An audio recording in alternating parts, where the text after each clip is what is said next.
Chapter 1. Mally was still hugging me tight when we finally landed hours later in the rippling hills above the elves' home. Kazmerev fell like a star, landing hard on the ground, his chest heaving. I hadn't realized he could grow physically tired like this. I had thought that a magical phoenix who was reborn in my heart with every sunset would be unaffected by extreme physical effort. I hadn't reckoned with grief. He spoke into my mind through our silent connection, and I clung to his voice as Mally and I fell tiredly from his back and worked together to bring Gunt's unconscious form down. Our losses sear me to the core. Gravankin has been a friend for a long time, and I had grown fond of Prexav and your rope worker. I'll get him back, I told him with my mind. But my heart was aching too, every beat painful. His silence made my heart lurch. He didn't believe me. But Judicus wasn't dead. He couldn't be. He'd fallen into that golden mirror and been trapped. And then the mirror shattered. But that wasn't dead. I hadn't seen him fade and die, right? I could find a way to get him back, right? I dashed tears from my eyes as we laid Gunt out. Tears would not help. Would you take that crown off already? Mally asked grumpily. I can't see a thing. I glanced at Kazmerev. You should do it. I will be with you again when darkness falls. I always will.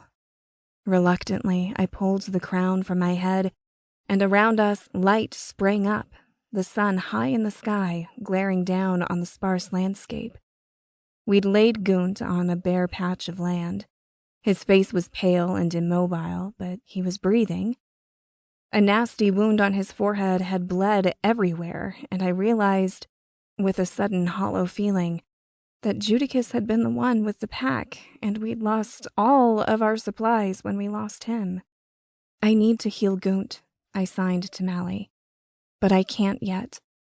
The fire of my phoenix gave me the power to burn hurt and illness away, but after flying for hours and hours and fighting an intense battle, I didn't have the strength to light a candle right now.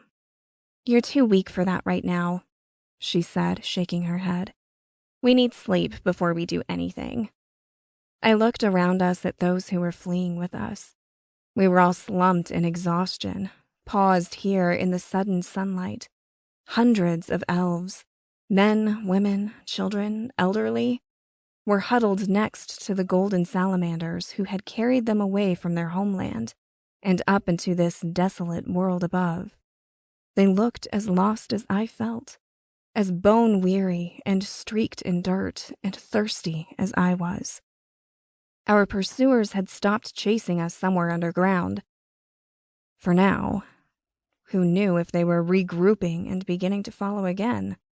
For all that we rode magical creatures, we were still people made of flesh and blood blood needs rest. I'm going to sleep, Mally said, utterly unconcerned with the mob of refugees all around us. Their worried murmurs made my stomach squeeze and tremble, but she lay down beside Gunt, cradled her head on the crook of her arm. Her other hand tangled around the crown I'd removed, and she was fast asleep before I could say anything. I tried to ease the flow of blood from Gunt's head wound with my handkerchief. It soaked through quickly, but I had nothing else to use. I bit my lip, only looking up as footsteps approached. Around us, the elves seemed to have the same idea we had. They were collapsing in family groups and huddles, worn out and racked with grief just as I was. I saw more than one stoic face crumple into weeping as they settled into the dust. Verdane's hard face met my gaze when I finally looked up. Her fine elven features were traced in dust and sweat, and her clothing was rumpled and askew. We will rest here only briefly, she said, authority still in her rough voice. We must seek a place of shelter for the people. Some place with water